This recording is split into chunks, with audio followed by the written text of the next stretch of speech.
So it's been quite a while since I gave you an update on all the tanks around me. I've got lots going on, lots to get through.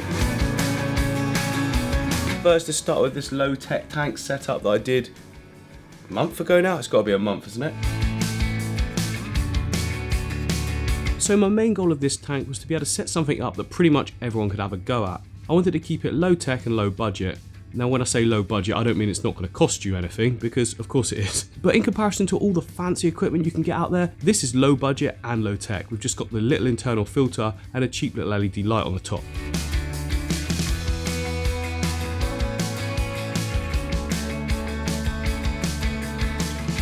Straight after the build, I was really happy with how it turned out, but now, you know, a month later, I'm even more happy. It just goes to show that what I thought would work, did work. It's always good to get some proof in the pudding and just see the results right in front of you.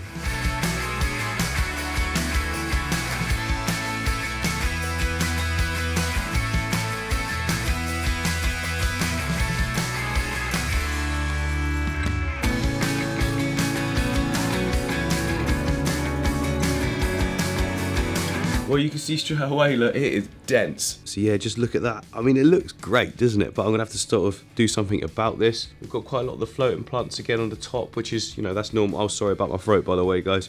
I'm just recovering from a cold. Yeah, I added this Hillstream loach to the tank. I found it in one of my other tanks that I didn't even know I had it. And I felt that it deserved, you know, pride of place in this tank. It's always at the front as well, always in the foreground. We've still got the bristlenose plecos doing really well. And the smudge spots cories are, there we go, look, there's one. Where's he going? Yeah, we've got quite a few. They like to hang around in the back more until it's feeding time. Then they'll all come into the foreground like these two here. The albino cherry barbs though, look at them. They just look so good, don't they? They're being pushed to the front though, so I definitely need to clear out some of that back area so they can get back in and around, because they do like exploring the whole area as much as they're absolutely fine being in the foreground. Well, let's just give this a quick tidy up. It won't take long. So yeah, the first thing is these floating plants. Now I don't want to get rid of all of them, but you know, the majority of them, because they grow so fast. It wasn't that long ago I took out almost all of these. That's why I cut them right back to, like, you know, just one or two of them sat there in the tank. Oh god, there's such long roots on them as well. And as many of you know, I just set up a shrimp tank as well, so some of these floating plants will go really good in there. Not all of them though. There we go, look, I'm going to put the best ones in. These will get pushed to the back of the tank, and then hopefully the shrimp will hang out in them.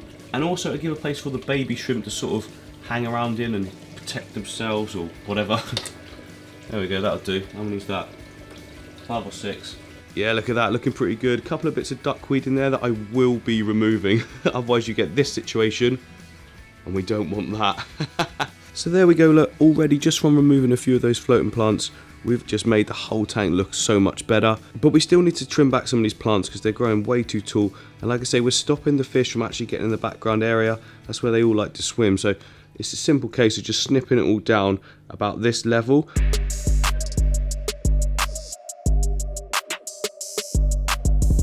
Oh, just look at that. I even surprise myself sometimes. Like when I started doing that, then I was thinking, this isn't really going to make much of a difference, is it? I've only got a few floating plants, but even I've been surprised by it. It looks so good. Like, something about seeing the reflectiveness of the surface. Do you know what I mean? Like when you come down low and it kind of doubles everything up.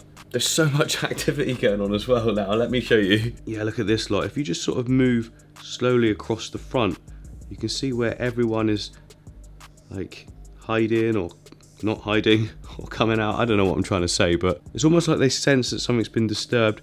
Might be a really good time now to actually feed some of them. I've got some sinking pellets and stuff like that for the cories, and I make sure I also place them right at the background area there as well, for the ones that don't want to sort of come out into the foreground, because there's always some fussy eaters, isn't there, in every family.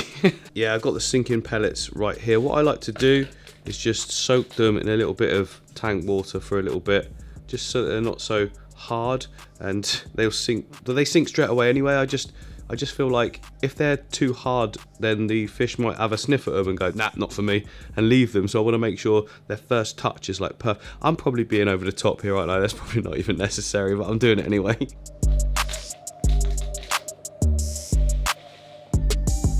There we go, look, they're nice and small, and there are tiny little cories, to be honest, aren't they, as well, the smudge spots, so it makes sense to have a small pellet for them.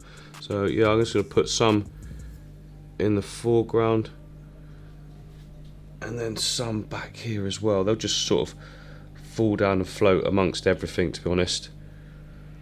You know, but it's all part of, well, I wasn't expecting them to go straight into the moss.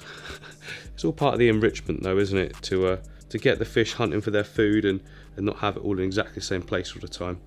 So look, all the fish will eat them though, even the cherry barbs that go from them. Already we've got the cories coming forwards. Such nice cories, aren't they? Look. Zoom right in.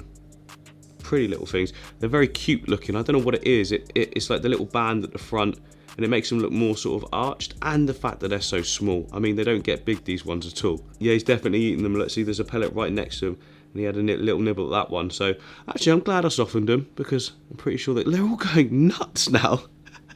Will you all just calm down, all right? There's an endless supply for you.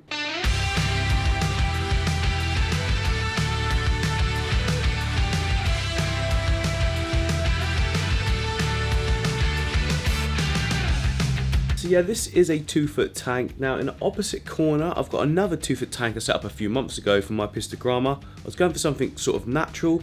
It looks pretty cool now. I mean, it did look pretty cool when I first did it, but now, I mean, I'm loving it. Absolutely loving it. All the plants are sort of growing out into the foreground. We've got sort of explosive growth in the background. Swords have got bigger and bigger. I've left some, sorry buddy, I didn't mean to scare you. That's my pistogramma Hongshloi male. Oh, there's the female. She's come to the front here to say hello as well. Yeah, I've left some of the algae on some of the little bits of wood and that here, because I just thought it added even more sense of realism to it.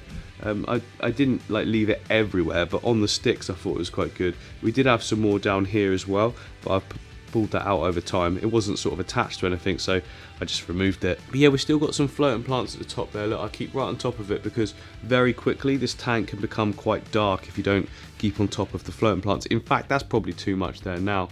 I'll take out a few of those. But yeah, these fish seem to be really enjoying the scape. Where's all of my cories gone? There's one. I can see one hiding just in that gap there. So we've got orange Venezuelan cories in here. I've got a group of 5, I think I had 5 or 6, something like that. Anyway, they're at the moment they're chilling, but certain points of the day you can see them all going crazy all over the glass, up and down they go, like they're doing their sort of mating dance. In fact, I'm going to put some food in here, some of those cory pellets as well, and hopefully we can see them a little bit more, because they're really beautiful fish as well. Not that you guys aren't beautiful, of course, because you are. And look at that, when I first put the female back in here, she stayed grey, but now she's got all of her colours, as well as the male. Obviously, the male's always had the colours. Look at that, vibrance. It did have a darkened front, but that's all gone back to normal again. They're very comfortable in this setup. We've still not had any new babies in this one. It just could be while it's sort of bedding in, if you like, while it's getting more mulm. And that was one of the things that I noticed in the other tank that I had before with these.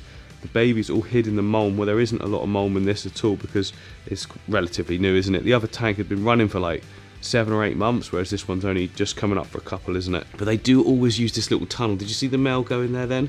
I created this little cave under here, hoping that it would be like sort of a breeding area, and I think it will be at some point. To be honest, I've got enough of pistogrammas and I've got enough babies from these guys in the room next door, so I don't actually need them to breed, but if they do, it would be cool. I mean, you're never going to say no to breeding, are you? So speaking of breeding, that actually leads on nicely to one of my other tanks, the blue Cara tank. They've been breeding like rabbits, or cichlids, it actually would be a far more accurate term. As a result, it's been a constant rotation of newborn babies, and then probably them getting eaten or not having enough food sources or whatever, and the cycle repeats. Yeah, look, here we are. At any given time, there will be 2 in the foreground, and then it's either this one here that goes to the back to have babies, or the other one that's gone now. So what I have to do is make sure that when I'm feeding the tank, I actually get right in at the background area and sprinkle some that side and that side as well, just to make sure that there's food. Oh, sorry, you guys thought you were getting fed then, didn't you? Yeah, so I can't see if any babies are surviving. Maybe they are, maybe they aren't. Again, it's not something that I'm too worried about. Just want the tank to keep progressing and the fish to keep on growing at the moment. But since the last hack back, it's pretty much growing already, isn't it? Look, this has come out of nowhere. I didn't even plant you there. Just doing what it wants now. This tank's just doing what it wants. And I mean, speaking of just doing what it wants, like the duckweed. Look at the duck. Is it picking it up? It's really bright. Anyway, the duckweed. I didn't put duckweed in this tank. It's here though, and it's here to stay, because I can't get every single piece out. I mean, I probably could.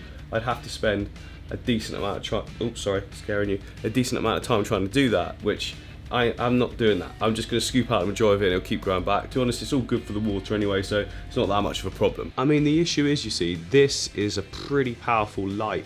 So like, the duckweed just sort of goes wee, it just instantly just gets massive all over the place. It's blocking out quite a lot. I put some big old plants in this tank, didn't I? And as a result, it is pretty dense, isn't it? I don't mind though, it's a completely different look to a lot of my other tanks. This one's like a labyrinth of Amazon swords. So we've got that gap going right down the middle. It's pretty cool though. I wish these guys would hurry up and get massive. Come on guys. Yeah, we still got a little bit of an algae issue on some of the plants, but it's nothing I'm worried about. It's not that kind of tank, is it? Like I said, I'm power feeding this tank.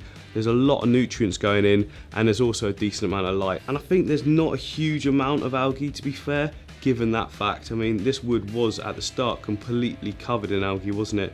And now we've only just got a little bit on some of the wood down here and that. It's not a problem, is it? I mean, I'm saying that like I mean it. It's not a problem, it's not a problem. I just need to get used to little bits of algae like this. It's not going to hurt, is it? Some of the most beautiful fish you've ever seen, right? Electric blue Cara.